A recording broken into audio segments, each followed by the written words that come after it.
CTET जुलाई 2025 का CSAT का important question है कि सीटेट की शिक्षण विधियाँ, ठीक है, जो हर एग्जाम में पूछता है। सीटेट में शिक्षण विधियाँ पूछता है, ठीक है। शिक्षण विधियाँ क्या बोलते हैं, बहुत इंपॉर्टेंट से 20 नंबर क्वेश्चन पूछता है, तो जो बहुत ही इम्पोर्टेंट है, ठीक है। पहला है कि शिक्षण विधि में कि समवाय विधि, ठीक है। तो समवाय विधि किसे कहते हैं, तो इसमें दिया हुआ है कि ए नंबर में या ये मनोवैज्ञानिक विधि है, ठीक है। इस विधि के द्वारा व्याकरण को शिक्षा को इस विधि में व्याकरण की शिक्षा को स्वतंत्र रूप प्रदान नहीं किया जाता, ठीक है। ये मनोवैज्ञानिक विधि है। इस विधि में व्याकरण को शिक्षा को स्वतंत्र रूप प्रदान नहीं किया जाता है, बी नंबर में, ठीक है। और इसमें पॉइंट दूसरा है कि इस विधि में व्याकरण को गद्य एवं पद पढ़ाते समय प्रयोग किया जाता है, मतलब ठीक है, व्याकरण को डायरेक्ट नहीं पढ़ाया जाता, मतलब कहानी या कविता में दे दिया जाता है ताकि उससे बच्चे को पढ़ने में आसानी हो, इसे समवाय विधि कहते हैं, ठीक है। तो समवाय विधि में क्वेश्चन किस प्रकार पूछता है, विधि में क्वेश्चन सीटेट में इस प्रकार पूछता है कि क्वेश्चन दिया हुआ है कि समवाय प्रणाली में शिक्षण होता है, ठीक है। दिया हुआ है कि सभी विषयों का समैच्छिक ज्ञान होता है। इसमें दिया हुआ है गद्य पर शिक्षण के साथ व्याकरण शिक्षण होता है। उत्तम लेखकों की रचनाएं पढ़कर व्याकरण का ज्ञान होता है। तो चौथा दिया हुआ है कि व्याकरण का अलग से दैनिक प्रयोग करता है, ठीक है। तो हम समवाय विधि में पढ़े थे, इस विधि को डायरेक्ट नहीं पढ़ा जाता है स्वतंत्र रूप से व्याकरण, इस विधि को गद्य पद के अनुसार पढ़ा जाता है। तो इनसे हो जाएगा बी नंबर, गद्य पद शिक्षण के साथ व्याकरण शिक्षण का प्रयोग किया जाता है, ठीक है। अब दूसरा नंबर का है कि विधि है अनुकरण विधि, ठीक है।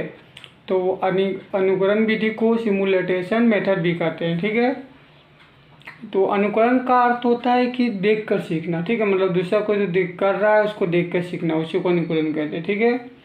इसमें विद्यार्थी अपने शिक्षण का अनुकरण कर अपने भाषण के कौशल का विकास करते हैं, ठीक है, मतलब जैसे शिक्षक करता है उसी का अनुकरण करके अपने भाषा का कौशल का विकास करते हैं, ठीक है। इसमें विद्यार्थी में व्याख्यान में स्पष्टता होती है, ठीक है, मतलब इससे विद्यार्थी में व्याख्यान करने में स्पष्टता होती है। या छोटी अवस्था के बच्चा के लिए बहुत ही उपयुक्त है, ठीक है। बच्चा जब छोटा रहता है इसके लिए बहुत ही उपयुक्त विधि है ये विधि, ठीक है। तो इसका कौशल क्या बोलते हैं, इससे हम दूसरा उदाहरण दे सकते हैं कि बच्चे अपने माता पिता क्या बोलते हैं कि आसपास पड़ोस से देख के सीखता है, ठीक है। माता पिता जैसा बोलते हैं वैसे ही बोलता है, करता है, ठीक है, इसे कहते हैं अनुकरण विधि। इसमें क्वेश्चन इस प्रकार आता है कि अनुकरण विधि रचना के लिए उपयुक्त है, ठीक है। कौन सी रचना के लिए उपयुक्त है, तो ए नंबर पे दिया शिशु स्तर पे, बी नंबर पे दिया उच्च स्तर पे, तीसरा दिया हुआ प्रारंभिक स्तर पे, डी नंबर दिया उपयुक्त में कोई नहीं, ठीक है। तो अनुकरण विधि हम लोग पढ़े थे कि छोटी अवस्था में क्या होता है, तो छोटा मतलब क्या होता है जब बच्चा स्कूल में पढ़ने जाता है, ठीक है, तो इसलिए आंसर हो जाएगा प्रारंभिक स्तर पर, ठीक है। शिशु स्तर नहीं हो क्योंकि शिशु में बच्चा बहुत छोटा रहता है, उसको कुछ ज्ञान प्राप्त नहीं होता है, इसलिए आंसर हो जाएगा प्रारंभिक स्तर से, ठीक है, 2 से 5 वर्ष की अवस्था उसको कहते हैं प्रारंभिक स्तर, ठीक है। तो आंसर हो जाएगा अनुकरण रचना कब उपयोग होता है, प्रारंभिक स्तर पर, ठीक है। दूसरा नंबर को विधि था, तीसरा विधि अगला वीडियो में।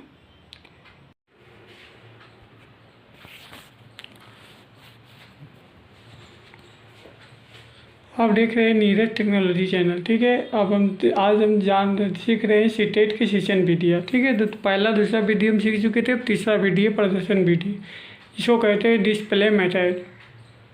डिस्प्ले मेथड में कहते हैं कि इस विधि ए नंबर पे दिया हुआ है कि व्याख्यान विधि द्वारा गणित और विज्ञान जैसे विषयों का अध्ययन करना संभव नहीं है, ठीक है।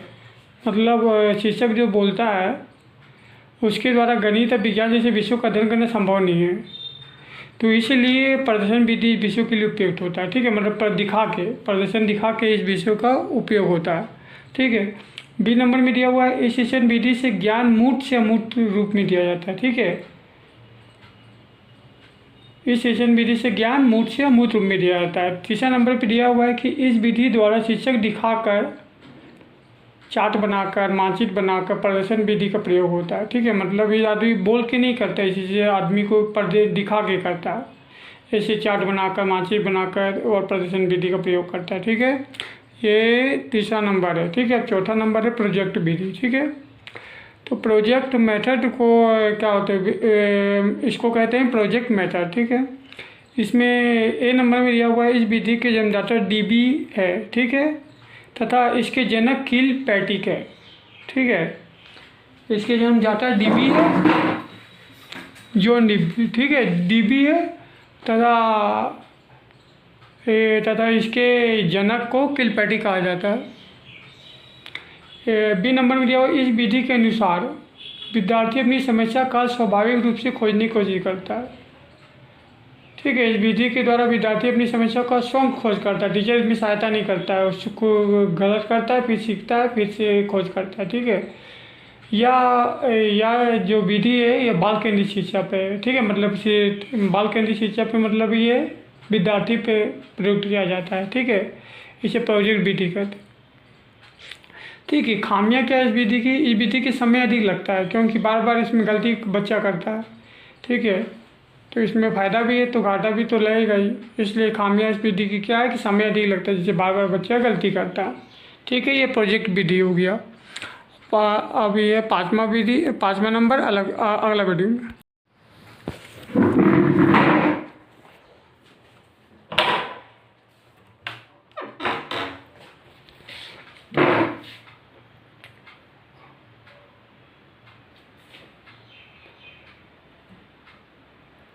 पाँचवा नंबर क्या बोलते हैं, स्टेट का शिक्षण विधि रहा आगमन विधि, ठीक है। पाँचवा नंबर है आगमन विधि, जिसे कहते हैं अराइवल मेथड। ये क्या बोलते हैं, इस विधि में विश्लेषण प्रणाली के नाम से जाना जाता है। आगमन विधि को विश्लेषण प्रणाली के नाम से जाना जाता है, ठीक है।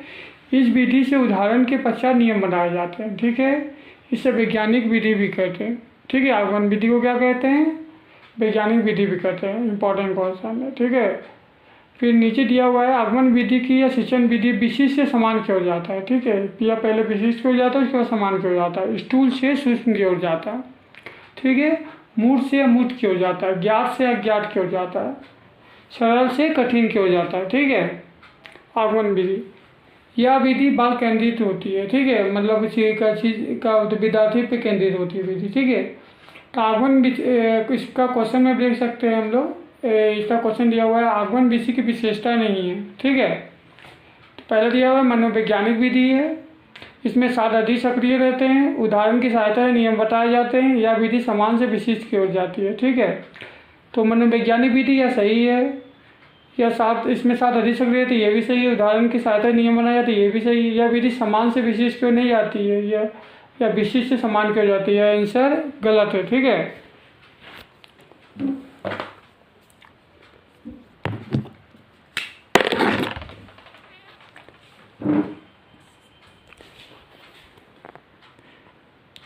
तो आगमन विधि की विशेषता नहीं होगा, डी नंबर, ठीक है। यह विधि समान से विशिष्ट की ओर चलता है, ठीक है। ये डी नंबर में आंसर हो जाएगा, ठीक है। ये 5वां नंबर रहा। 6ठा नंबर पर जानेंगे निगमन विधि, ठीक है।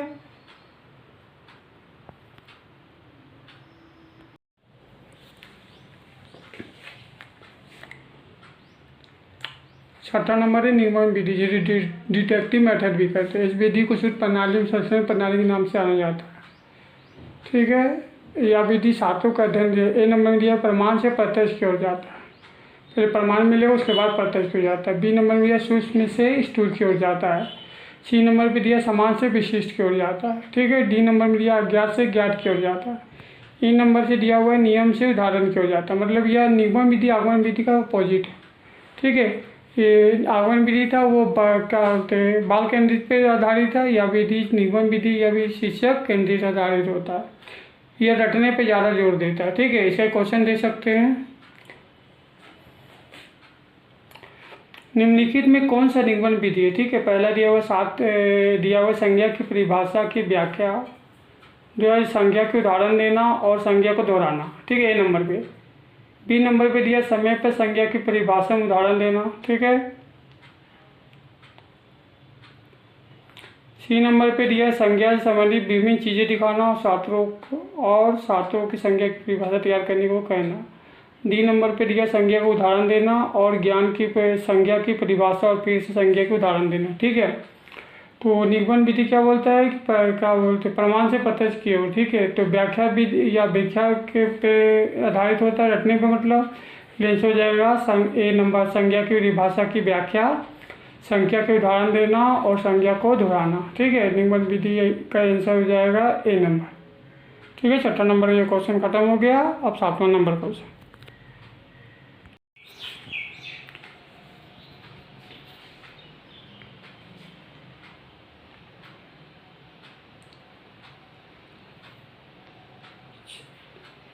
सातवां विधि रहा है इकाई विधि, जिसे यूनिट मेथड कहते हैं।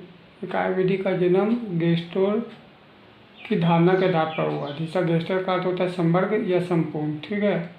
इसका प्रतिपादक वडीमन ने 1912 ईस्वी में किया, ठीक है। लेकिन इसका प्रवर्तक अमेरिका शिक्षा शास्त्री ने मॉरिसन को कहा जाता है, जो 1920 ईस्वी में किया, ठीक है। तो इसके इकाई विधि का जन्म कौन गेस्टर के धारणा के द्वारा के आधार पर हुआ, लेकिन इसका प्रतिपादक वर्डीमन ने 1912 में किया, लेकिन इसको प्रवर्तक कहा जाता है अमेरिका शिक्षा शास्त्री मॉरिसन को, जो इसने 1920 ईस्वी में इकाई विधि का प्रयोग किया, ठीक है। इसमें संपूर्ण इकाई विधि का अर्थ होता है कि इसमें संपूर्ण विषयों का अध्ययन किया जाता है, ठीक है। यूनिट मेथड का अर्थ हुआ कि संपूर्ण विधि का विषयों का अध्ययन किया जाता है, ठीक है। अब आठवां नंबर है कि समस्या समाधान विधि या विधि करके सीखने के सिद्धांत पर कार्य करता है, ठीक है। समस्या समाधान का हुआ करके सीखना, यह विधि द्वारा छात्रों में समस्या का समाधान स्वयं करता है, ठीक है। समस्या समाधान में क्या होता है कि यह बाल केंद्रित होता है, तो ये छात्र समस्या का समाधान स्वयं करता है। यह विधि बाल केंद्रित होती है, इसमें छात्रों को चिंतन एवं तर्क शक्ति का विकास होता है, ठीक है। क्योंकि समस्या का समाधान स्वयं करते हैं, जिससे छात्रों को चिंतन एवं तर्क शक्ति का विकास होता है, ठीक है।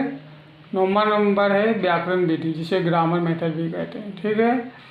तो इस विधि में मुख्य रूप से व्याकरण के नियमों का ज्ञान कराया जाता है, ठीक है, और कुछ नहीं कराया जाता, जिसके कारण भाषा का प्राकृतिक रूप से विकास नहीं हो पाता, ठीक है। व्याकरण के बारे में बताया जाता है और कुछ नहीं पाया जाता है, जिसके कारण व्याकरण का प्राकृतिक रूप से विकास नहीं हो पाता। इसमें क्वेश्चन देता है कि दिया हुआ देता है कि व्याकरण अनुपात विधि में नहीं है, तो ए नंबर में दिया मातृभाषा द्वारा सीखने को बढ़ावा देना, ठीक है। बी नंबर पे दिया व्याकरण को महत्व देना। सी नंबर दिया विद्यार्थी के संप्रेषण कौशल का संवर्धन करना, ठीक है। डी नंबर दिया है कि विद्यार्थियों को भाषा के द्वारा प्रभाव प्रयोग करने योग्य बनाना, ठीक है। तो व्याकरण में लोग जानते हैं कि मातृभाषा द्वारा सीखने को बढ़ावा देना, तो विधता भी व्याकरण की विधि के द्वारा, ये सही है। व्याकरण को महत्व भी देते हैं व्याकरण विधि में। विद्यार्थियों की भाषा के धारा प्रभाव को प्रयोग करके योग बताता भी है भाषा, लेकिन विद्यार्थी के संप्रेषण कौशल का संवर्धन विकास नहीं करता है, ठीक है। क्योंकि व्याकरण को महत्व देता है, इसलिए विद्यार्थियों के संपूर्ण कौशल का संप्रेषण आदान विद्यार्थियों के आदान प्रदान बोल रहा है भाषा को विकास नहीं करता, इसलिए आंसर हो जाएगा सी नंबर, विद्यार्थी के संप्रेषण कौशल का संवर्धन करना।